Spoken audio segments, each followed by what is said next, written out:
Halo teman-teman, nama saya Ripka, NRP saya 0973 071. Sekarang saya ada di jurusan Sistem Informasi Fakultas Teknologi Informasi di Universitas Kristen Maranatha Bandung angkatan tahun 2009. Sekarang saya akan menjelaskan tutorial tentang Java Swing. Jadi Java Swing itu merupakan sebuah library yang digunakan untuk membuat komponen grafik user interface atau GUI. Sebenarnya di Java itu ada dua jenis library yang digunakan. Yang pertama, ada Abstract Windows Toolkit. Yang kedua, ada Swing. Tetapi sekarang AWT sudah jarang digunakan lagi karena sekarang sudah ada Swing yang fungsinya dan fiturnya jauh lebih lengkap. Seluruh komponen di dalam Java Swing itu dimulai dengan huruf J. Sekarang saya akan menjelaskan tentang komponen dasar yang ada di dalam Java Swing. Yang pertama ada frame. Frame itu adalah komponen di dalam Swing yang dipakai untuk membuat frame. Frame ini dapat menampung komponen-komponen lain yang terdapat di dalam frame tersebut. Cara membuatnya, kita membuat inisialisasi dulu dengan cara mengetik gframe, frame sama dengan new gframe. Untuk ukurannya bisa kita atur. Di sini saya memberikan ukuran 400 kali 400 dengan memakai set size. Lalu judulnya bisa kita buat dengan cara set title. Jangan lupa untuk menambahkan set visible dengan nilai true agar frame tersebut dapat terlihat di dalam layar desktop. Lalu tambahkan juga set default close operation. Exit on close itu gunanya agar saat kita mengeluarkan program tersebut nanti yang sebelumnya akan tertutup dengan sendirinya. Untuk menyimpan frame tersebut supaya berada di tengah, kita dapat menambahkan set location relative to null. Supaya frame tersebut tidak bisa dirubah ukurannya, kita tambahkan set resizable false. Nanti hasilnya akan terlihat seperti berikut ini. Komponen yang selanjutnya adalah gpanel. Gpanel merupakan sebuah objek yang dipakai untuk menampung komponen-komponen lain. Gpanel tersebut bersifat invisible atau tidak terlihat, tetapi kita bisa menambahkan garis dan warna background di dalamnya.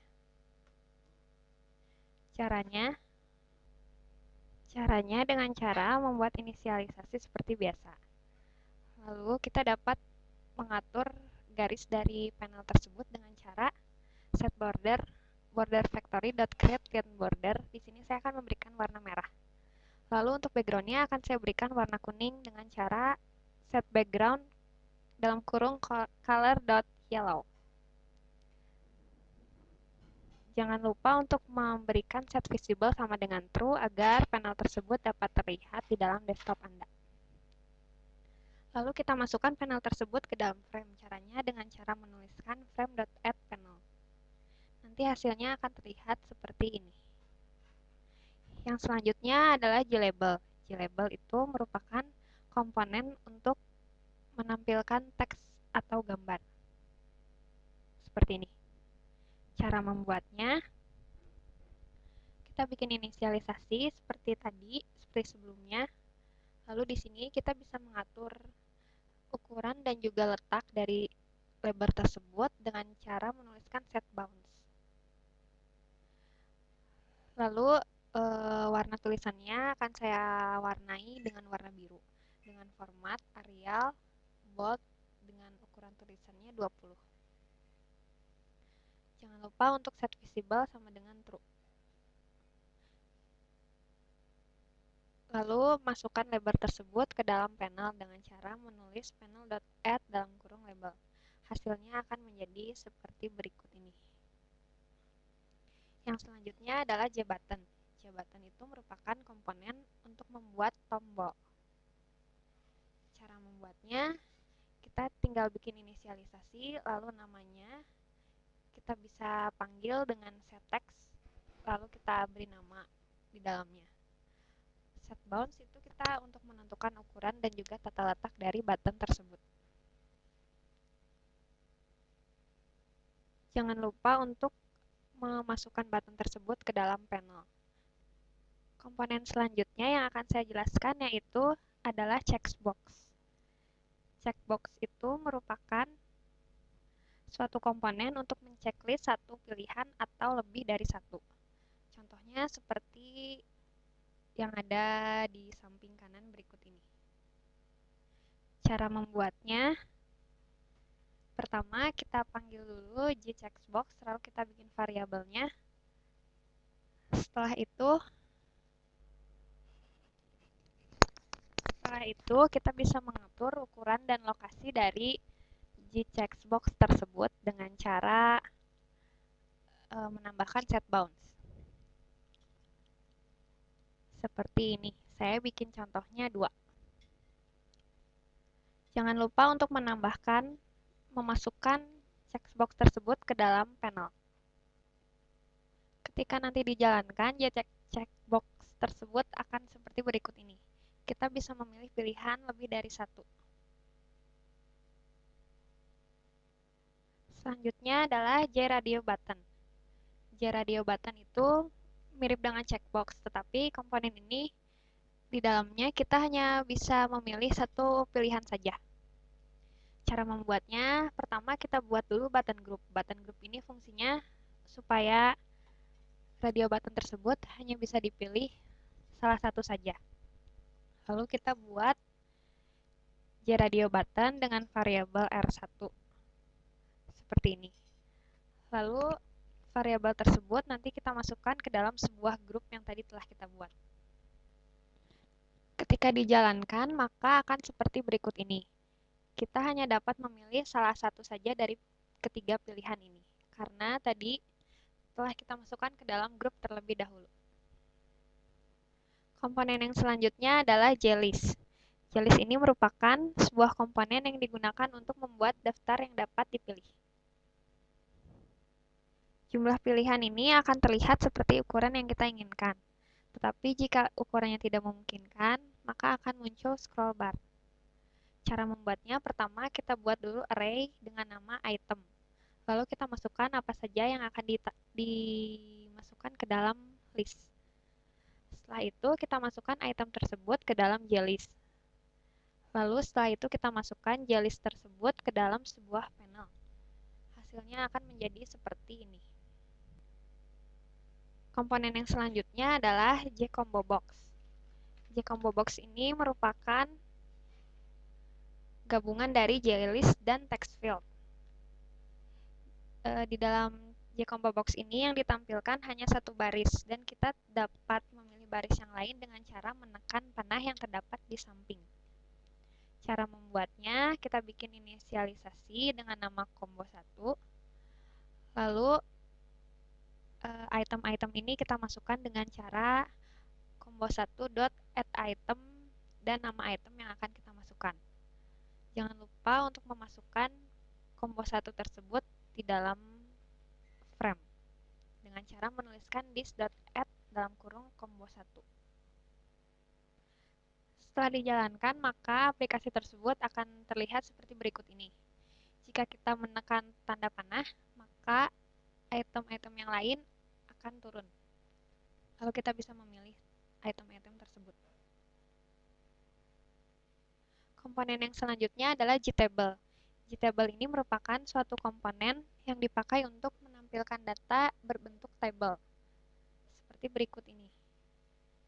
Cara membuatnya, kita bikin dulu array dengan nama raw data sama dengan isi dari table tersebut. Lalu untuk judulnya, kita buat lagi array seperti ini. Lalu nanti array-array tersebut kita masukkan ke dalam sebuah JTable dengan cara memasukkan JTable table sama dengan new JTable raw data diikuti dengan cool names atau judul. Nanti hasilnya akan terlihat seperti berikut ini. Komponen selanjutnya adalah spinner. Spinner ini merupakan komponen yang menampilkan banyak data tetapi hanya di dalam satu baris saja. Spinner ini ada 3 jenis, yaitu spinner list model. Spinner list model ini di dalamnya kita dapat memberikan string atau data apapun. Yang kedua ada spinner date model. Spinner date model ini khusus dibuat untuk menyimpan tanggal. Selanjutnya ada spinner number model.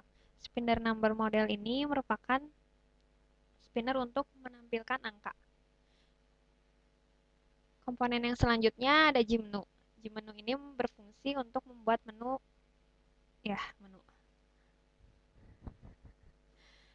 Komponen menu itu terdiri dari 3 bagian. Yang pertama ada gmenu bar. Gmenu bar ini biasanya terdapat di atas, di dalam horizontal bar, yang terdapat di atas form. Lalu ada gmenu. Gmenu ini merupakan komponen yang berisi menu lain. Lalu yang selanjutnya ada gmenu item. Gmenu item ini merupakan komponen yang tidak dapat memiliki menu lain. Cara membuatnya, pertama kita buat dulu gmenu bar dengan cara seperti berikut ini. Setelah itu, kita masukkan gmenu bar tersebut ke dalam set gmenu bar. Setelah itu kita beri nama gmenunya dengan nama file. Lalu kita masukkan file tersebut ke dalam menu bar yang tadi telah kita buat. Selanjutnya kita buat gmenu item. Gmenu item itu jadi dia bisa dipilih lagi. Jadi setelah itu kita masukkan sub makanan tadi gmenu ke dalam pesan. Seperti ini. Ketika dijalankan, maka akan menghasilkan seperti berikut ini. Di dalam menu pesan, kita bisa memesan makanan dan di dalam makanan tersebut kita bisa memilih makanan yang lain. Seperti ini.